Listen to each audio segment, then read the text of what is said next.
Le propriétaire d'un hôtel qui ne souhaite pas l'exploiter personnellement peut donner le fonds en location-gérance ou confier à un exploitant un contrat de management hôtelier.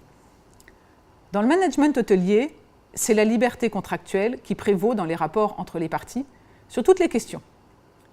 Les parties vont donc négocier notamment les performances de l'hôtel, le CAPEX, la rémunération du mandataire, qu'elle soit fixe ou variable, la durée du contrat, les conditions de sa rupture ou de sortie anticipée, par exemple en cas de vente du fonds ou de vente des murs de l'hôtel.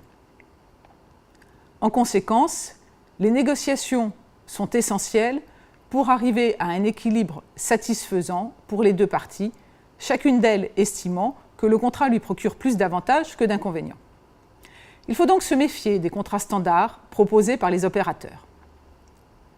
Outre les questions financières, il faut régler la question sensible de la gestion du personnel dédié à l'exploitation de l'hôtel.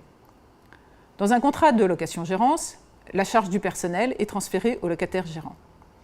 Dans un contrat de management hôtelier classique, le propriétaire conserve la charge et la responsabilité du personnel. La tentation est grande pour le propriétaire de transférer à l'exploitant la gestion de ce personnel. Il faut cependant se méfier de la requalification pénale du prêt illicite de main-d'œuvre. La pratique a répondu à cette difficulté en créant ce que l'on appelle le contrat de management inversé, dans lequel, outre les obligations habituellement mises à la charge du mandataire, la charge et les contrats de travail du personnel lui sont régulièrement transférés.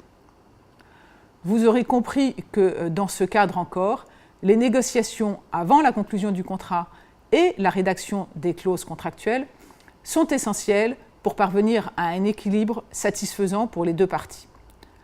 À notre sens, le recours à un conseil expérimenté est indispensable.